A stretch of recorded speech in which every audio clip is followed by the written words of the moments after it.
Disiplin tingkat dewa. Kenapa tingkat Jadi dewa buat ya? orang tua di sini menurut mereka gadget itu membuat anak-anak tidak kreatif dan imajinasi mereka berkurang.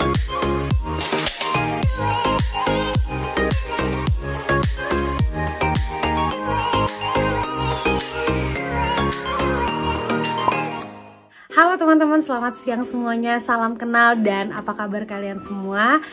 Nah, di video kali ini seperti yang kalian sudah lihat dan sudah baca di judul videonya, jadi aku mau menceritakan pengalaman dan juga dari lingkungan-lingkungan sekitar yang selama ini aku lihat bagaimana sih cara mendidik orang Jerman dan apa bedanya sama orang Indonesia. Oke teman-teman, jadi sebelum itu Dara juga memperkenalkan sedikit background Dara dan kenapa sih sampai tema ini Dara angkat menjadi sebuah konten yang mungkin sangat menarik buat kalian. Jadi Dara di Jerman itu juga sudah bekerja sebagai educator untuk anak-anak usia 1 sampai 3 tahun.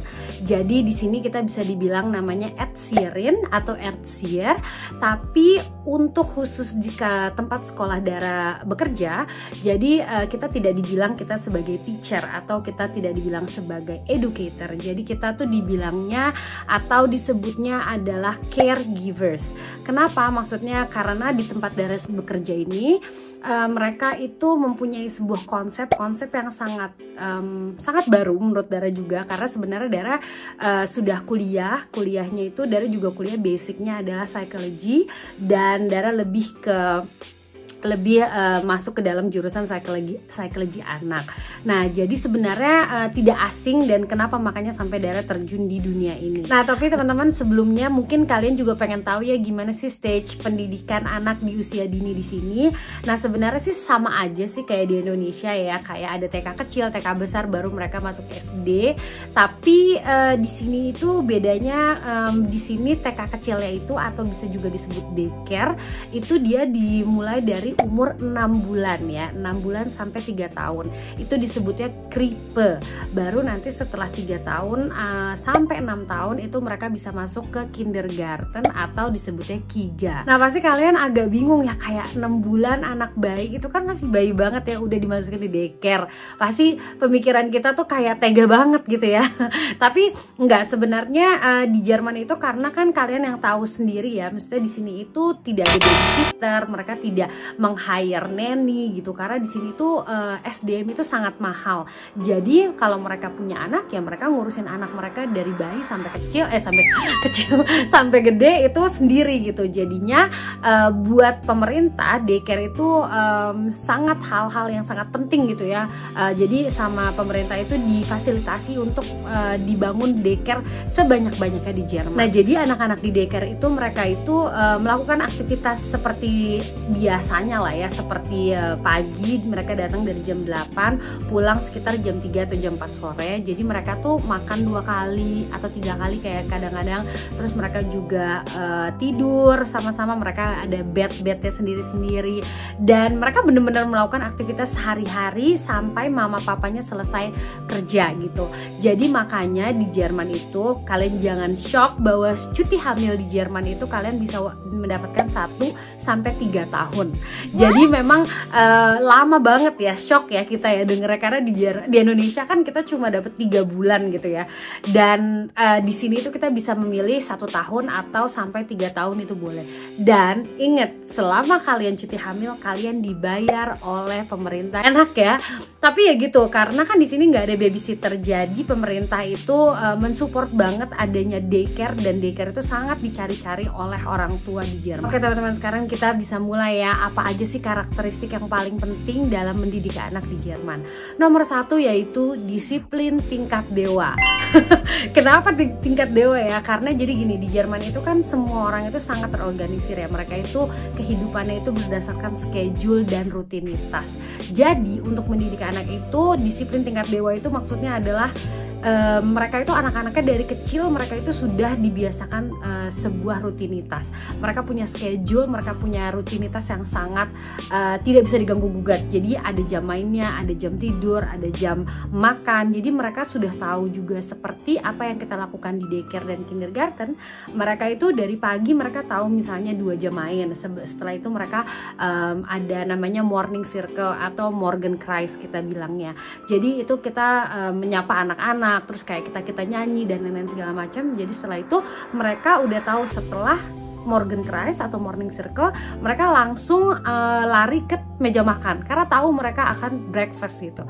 Jadi dari kecil mereka sudah dibiasakan kedisiplinan yang sangat tinggi. Oke, nomor 2 adalah no gadget. Ya, jadi gadget itu adalah hal yang sangat tabu menurut aku ya di sini. Jadi khususnya untuk anak-anak ya maksudnya. Jadi untuk anak-anak itu, anak-anak kecil apalagi ya usia dini itu mereka tidak diperkenalkan sama sekali gadget. Makanya as I know, setelah aku lihat gitu ya di sini dan aku juga melihat-lihat gitu bagaimana di lingkungan sekitarku ketika mereka lagi ngurusin anak, ibu bapaknya tuh juga nggak main handphone sebenarnya ya, kebanyakan. Pasti ada sih yang main handphone, tapi kebanyakan mereka itu kan anak-anak kecil itu kan melihat apa yang kita lakukan, mereka jadi pengen tahu dong gitu kan. Apalagi misalnya kalau mereka lihat kayak oh ada something yang bergerak-gerak dengan berwarna dan lain-lain, itu jadi kan mereka pasti pengen tahu. Dan aku tidak menyalahkan bahwa dan aku tidak bilang kalau gadget itu semuanya buruk, tidak. Tapi untuk anak kecil I can see that gadget itu tidak memberikan apa-apa buat anak-anak, walaupun mereka bisa jadi berhitung, mereka bisa juga bernyanyi dan lebih tahu mungkin jadi bisa bahasa Inggris atau bisa bahasa lainnya dari YouTube atau segala macam. Di anak-anak umur 12 tahun atau 15 tahun mereka baru diberikan handphone dan juga tidak diberikan menonton TV. Jadi misalnya mereka boleh sih nonton TV, tapi setahu aku itu misalnya hanya di weekend dan itu hanya boleh 2 jam dan ada orang tuanya di sebelahnya. Jadi benar-benar mereka under supervision lah ya gitu. Jadi buat orang tua di sini menurut mereka gadget itu membuat anak-anak tidak kreatif dan imajinasi mereka berkurang. Jadi kalau misalnya mereka mau liburan atau mereka mau ke restoran, mereka itu selalu bawain anaknya itu buku gambar, mereka bawain anak-anaknya puzzle, pokoknya mainan-mainan yang edukatif gitu. Dan juga kenapa kalau kalian di restoran di Jerman mereka itu memang menyiapkan buku gambar dan juga pensil warna. Jadi itu bukan hal-hal yang wow lagi buat di sini. Jadi memang mereka membiasakan dan itu budaya mereka memang. Jadi anak-anak itu dibiarkan untuk berimajinasi dan untuk berkreativitas setinggi mungkin dengan cara menggambar, main puzzle. Sebenarnya main puzzle itu kan dari usia yang sangat dini itu kan ada puzzle yang gede banget gitu, yang cuma 2 atau 3. Itu kan sebenarnya solving problem kan. Mereka belajar untuk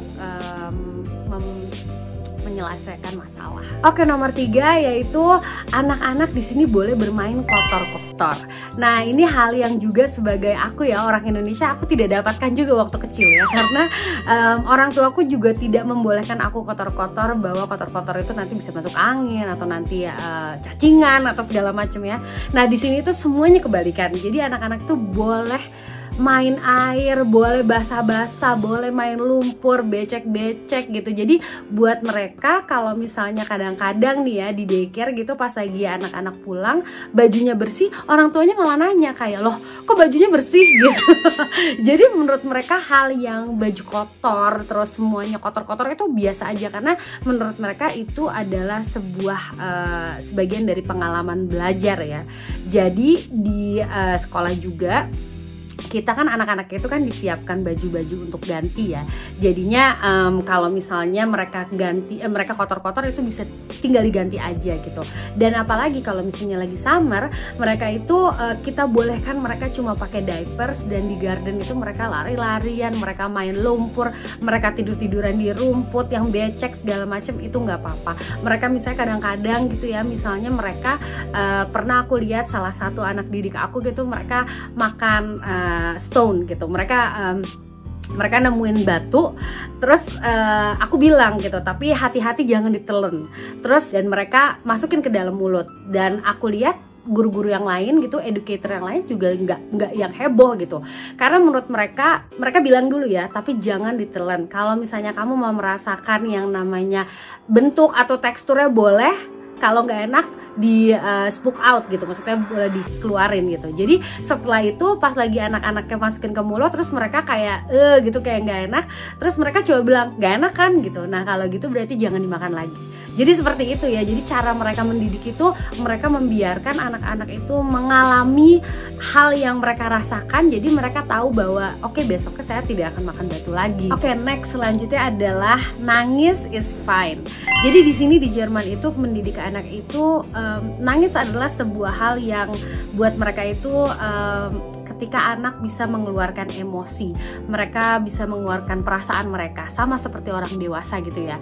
Jadinya ketika di sini anak menangis, tidak semerta-merta kita itu harus langsung nyamperin dia dan untuk menyetop dia untuk menangis. Jadi sebenarnya di sini kita lebih kayak nanya kenapa ya, misalnya ya of course itu kayak seperti bayi, beda ya. Maksudnya kalau bayi itu kalau nangis ya mungkin dia pengen makan atau dia pengen tidur. Tapi kalau anak-anak di daycare yang sekitar umur 1 sampai 3 tahun itu kan mereka bisa diajak ngobrol ya, dan bisa diajak ngomong, dan mereka bisa mengutarakan sedikit dengan kata-kata yang sangat minim, dan mereka dibiarkan untuk menangis. Misalnya mereka kangen mama, atau mereka sakit, atau mereka lagi nggak mau aja main, atau mereka cuma pengen duduk dan gak mau sharing mainan sama temen gitu misalnya.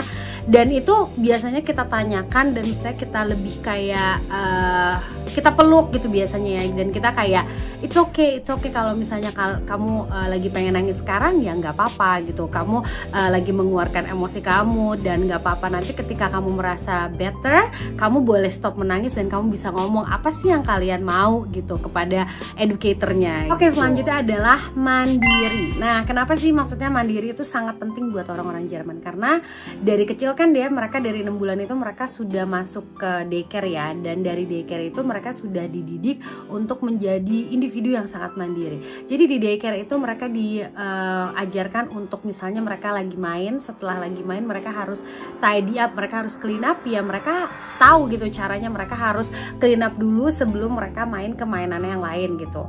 Atau misalnya setelah makan mereka harus naruh tempat makan yang kotor di tempat yang udah disediain. Atau misalnya mereka lagi makan roti dan mereka itu diajarin untuk bisa, anak 2 tahun ya, anak 2 tahun atau 1,5 tahun, mereka diajarin untuk mengoles baterai sendiri, jamnya sendiri, dan mereka diajarin untuk memotong rotinya sendiri dengan alat-alat peralatan makan yang tidak membahayakan ya. Maksudnya mungkin ada pisau tapi pisaunya nggak terlalu tajam gitu. Jadi sampai mereka sudah besar, anak-anak itu udah terbiasa banget dengan kemandirian. Nah, selanjutnya adalah anak-anak itu dibiasakan untuk menjadi individu yang asertif. Jadi maksudnya apa sih?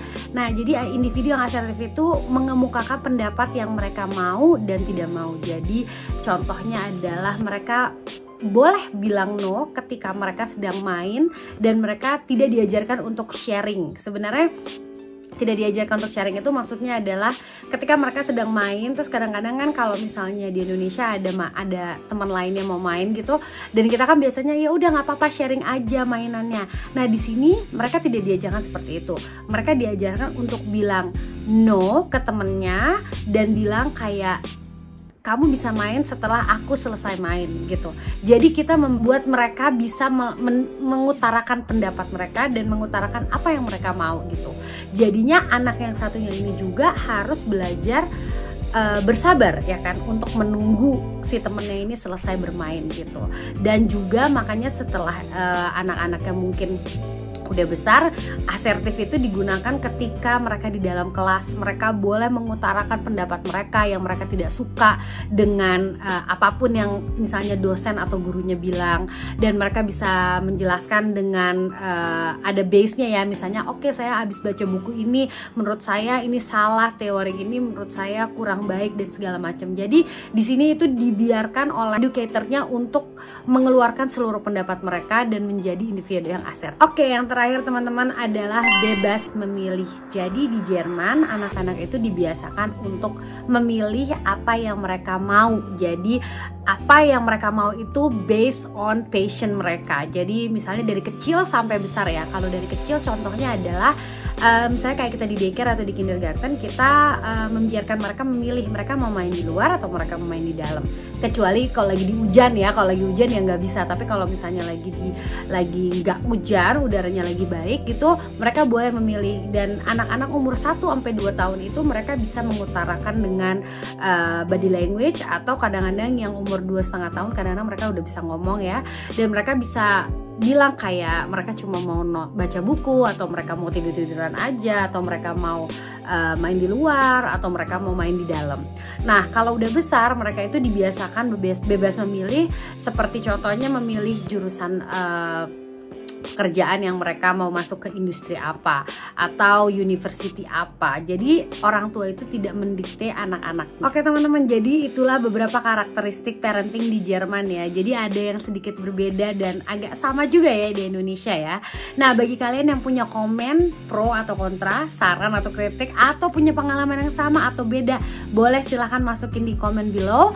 Dan thank you so much yang sudah nonton. Semoga video ini bermanfaat dan sampai ketemu di video selanjutnya. Dadah!